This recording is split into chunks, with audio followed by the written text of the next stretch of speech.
Hello guys, welcome to the Rizdon Review. Today we're reviewing Vampires versus the Bronx. Let's get into it.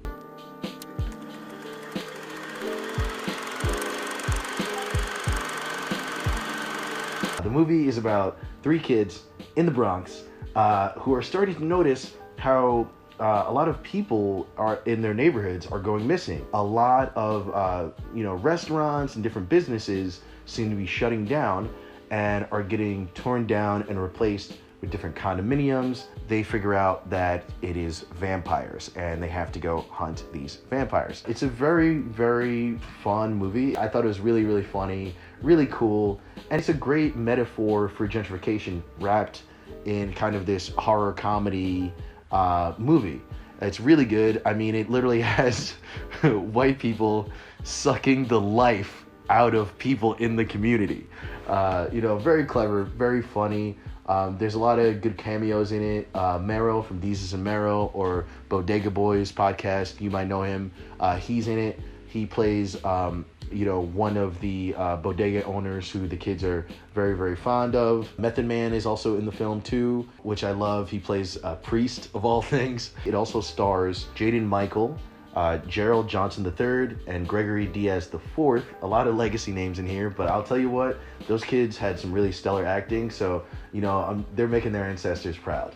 One of the main actors in the movie, Sarah Gadon, she plays a white gentrifier in the movie that you'll later find out a bit more about. And I thought she was really amazing in her role too, because she kind of plays this white lady that has really kind nature to her and stuff. But in the same way, she also kind of brings trouble of her own. And I think that says a lot about what gentrification and I think, kind of like white female PC progressive culture does a lot of times, where it's just like, yeah, sure, you're cool, but a lot of the stuff that you bring on with you can be detrimental to the environments that we have set up here.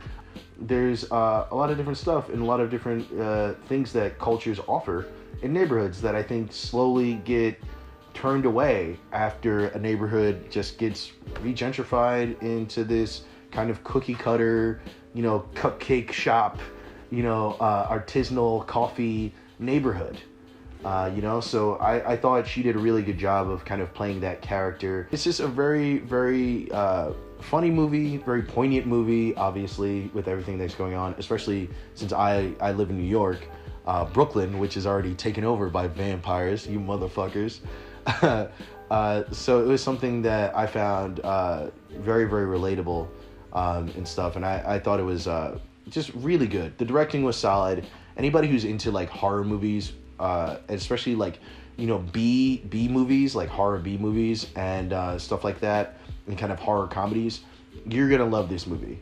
If you liked stuff like Fright Night and stuff like that, or An American Werewolf in London, I think you'd really, really be into this.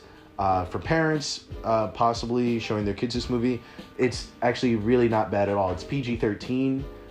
So it's pretty easy on the eyes as far as gore and stuff like that, and it's actually a really good thing for the whole family to watch, especially if you live in the Bronx and you're Black and Latino and you're like, I am sick of these white people slowly moving in here and then changing everything about the neighborhood.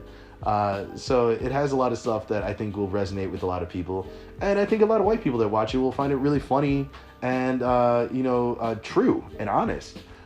In a way too. I think it's enjoyable for just about everyone. So please go check it out. I give the movie 4 stars and 2 cell phone watches, which I feel like isn't bad. Mostly it was the cell phone watches for me going into IMDb to try and see if the kid Gerald Johnson III was related to Tyler the Creator, because he looks like a young version of Tyler the Creator. And I'm black, so I can say that, okay? He looks like another black guy. That is okay. All right?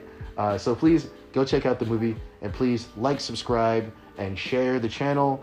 Also, if you could find it in your heart to donate to my GoFundMe, we are starting to shoot the short film on October 27th, so we're trying to hit our goal of $1,500. All the money is going to better equipment, but mostly to compensating the crew members and everything, because I don't have money. I do this. So please, anything you could donate would be great. Thank you, and that has been the Rizdon Review.